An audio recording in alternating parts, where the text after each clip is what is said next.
আজ অনেক দিন পর ছেলের কিছু ছোটবেলার পুরনো স্মৃতি তোমাদের সাথে শেয়ার করছি। আর এই দেখো অনেক কিছু।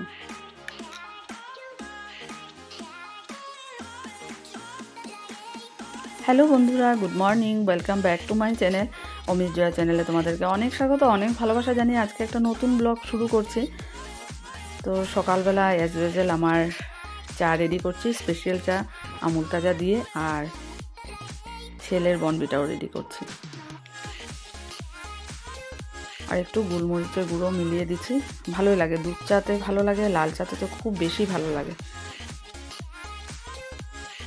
চা রেডি হয়ে গেছে। আর কি বলবো, আমার বিস্কুটটা এখনও আর পাওয়া যাচ্ছে না। রোদে দাঁড়িয়ে চাটা খাচ্ছি, বেশ ভালোই রোদ দিয়েছে, এখন পর্যন্ত ওয়েদারটা ভালোই আছে। এই বসেছি আমি আজকে ছেলের পুরনো অনেক কিছু স্মৃতি তোমাদের সাথে শেয়ার করব বলে। এই দেখো প্রজেক্টের মানে ক্রাফটের অনেক কিছু, দেখো ডেয়ারি মিল্কের কৌটো,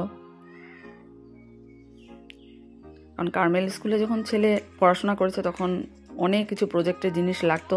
দেখো ওয়াটার বোতল ছোটোবেলার, আর এটা হলো ওয়াল ক্লথ। কত পুরনো স্মৃতি না, সত্যি ভাবলে কেমন লাগে, দিন কিভাবে চলে যায়, সময় কিভাবে চলে যায়। আর এটা হলো খুব কিউট জুতো, দেখো কিন্তু এক জোড়াই পেয়েছি, আরেকটা পিঙ্ক কালার সেটা পেলাম না। আর এটা হলো স্যান্ড, কালারিং স্যান্ড। এটা হলো আইসক্রিম স্টিক্স, অনেকগুলো জমিয়েছিল, কারণ প্রজেক্টে লাগতো, কখন কি লাগতো বোঝা যেত না, তো সেগুলো অনেক কিছু মানে রাখা আছে খুব সুন্দর যত্নে। এই হলো ছোটবেলার দুধ খাওয়ার কি বলবো গ্লাস, কিউট না, ভাবলে কেমন লাগে।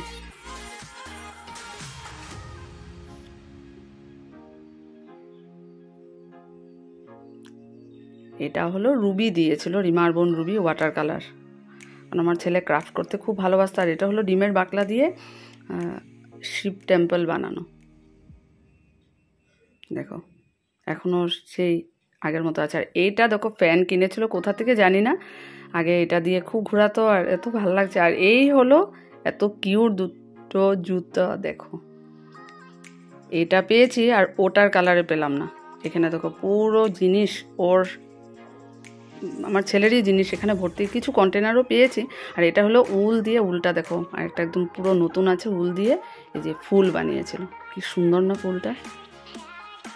আর ও যা করতো না সব নিজেই করতো। আর এটা হলো আমার বাবার শেভিং বক্স, একটু নোংরা হয়ে আছে, বাবা করতে, এটা আমার কাছেই আছে একটা মেমোরি হিসেবে, পরে এগুলো সেভিং করবো। এগুলো সব একটা কার্টুনে সুন্দর করে মুছে মুছে রাখলাম, কিছু আছে অনেক কিছু। যাও মোরে মানা ভাবে সাবরঙ্গা জ্ঞানা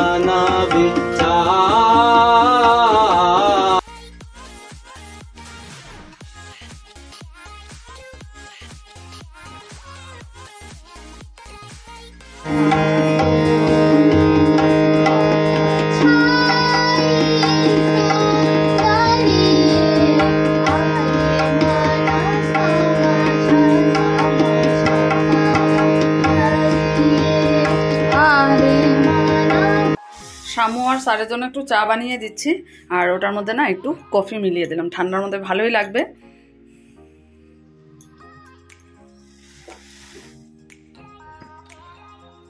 স্যার আর শামুর জন্য নিয়েছি, আর আমার জন্য একটু নিয়ে যান, খেতে ইচ্ছা করছে।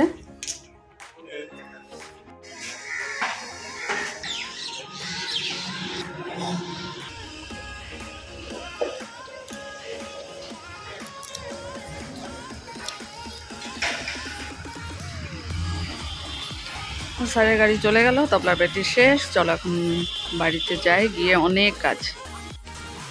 এখন আমরা ব্রেকফাস্ট করবো, আর ব্রেকফাস্ট রেডি করছি রুটির সাথে বেগুন ভাজা মচমচা করে।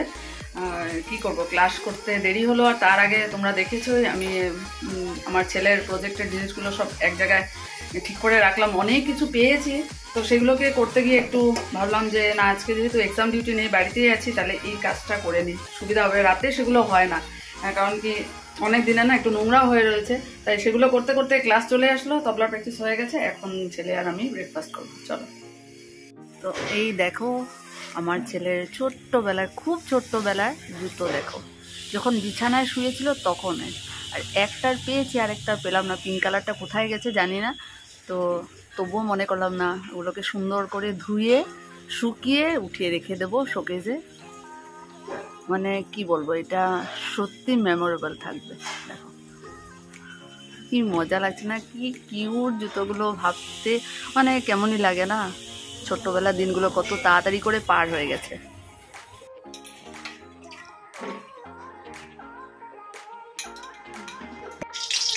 দেখো মসুর ডাল আর এখানে তেল গরম হচ্ছে, আর ফ্রাই করব বেগুন আর মূলা ভাজা। মূলা ভাজা আমাদের জন্য, বেগুন হলো ছেলের জন্য। গরম গরম ভাজা করবো। অমিতাভ রাস্তায় আছে, তাড়াতাড়ি করে খাওয়া দাওয়া করে একটু যদি রেস্ট করি তাহলে বিকালবেলা আবার ক্লাস আছে 4টা থেকে।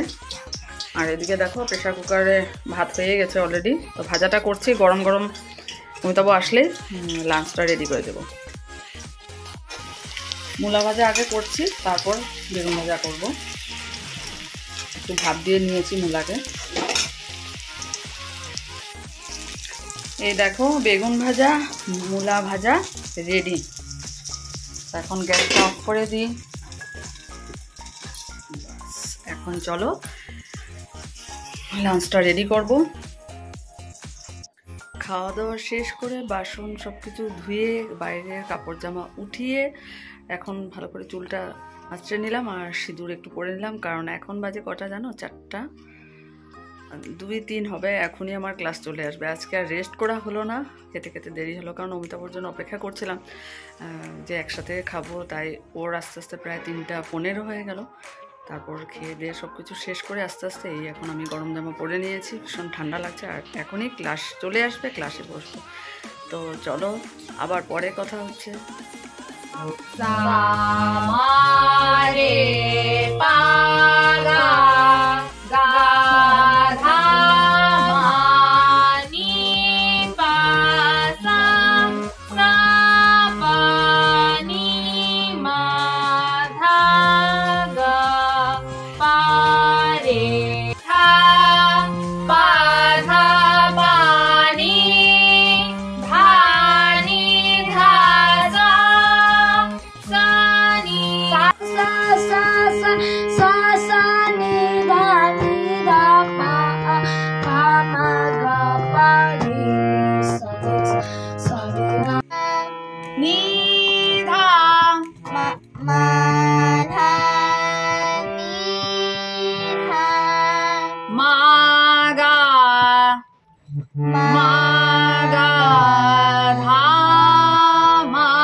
চিনি আটা চলো নিয়ে যাচ্ছি রান্নাঘরে।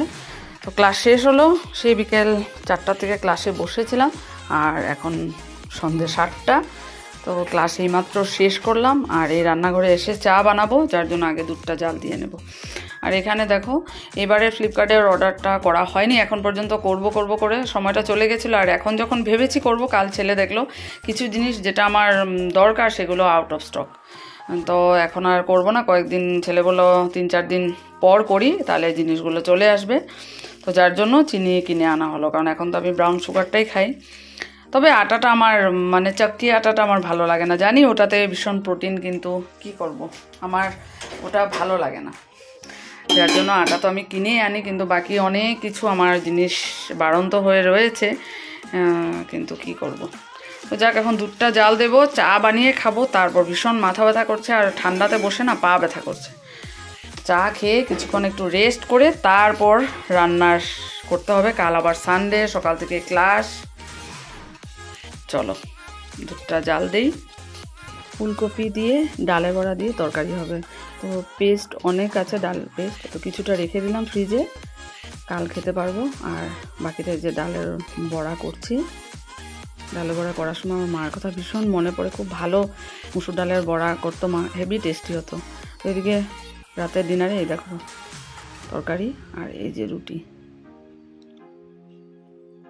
ভাজা করছি, মানে সাদা তেল দিয়ে একটু ভাজবো ছেলের আর আমার, আর অমিতাভকে দিলাম শুকনো রুটি দিয়ে। ওই যে দেখো খাওয়া দাওয়া শেষ করে এই যে বিছানায় এসে বসেছি। আজকে বেশ অনেকটা আগের রুটিনে হয়ে গেল, 12টায় বাজছে। আর আজকে সেটাই মানে এত মানে মনে পড়ছে, লাস্ট উইকের শনিবার দিন আমরা এত ফুর্তি করেছি যে নেক্সট দিন আমাদের পিকনিক ছিল। সব কিছু রাতেবেলায় মানে রেডি করে রেখেছি, বাজার করা হয়েছে সব কিছু, মানে কতক্ষণে সকাল হবে রেডি হয়ে বেরোবো, মানে সত্যি মনে এত আনন্দ ছিল। তো ওটাই মাম্পি বলছিল আর কি, জয়া লাস্ট উইকে কত আনন্দ ছিল না। যাক, দিন তো চলে যায়, সময় আর কোথায় দাঁড়িয়ে থাকে, সময়ও চলে যায়। তো চলো আজকের ব্লগটা তাহলে এখানে শেষ করে দিচ্ছি। আগামীকাল আবার একটা নতুন ব্লগে দেখা হবে। তোমরা সবাই ভালো থেকো, সুস্থ থেকো, গুড নাইট।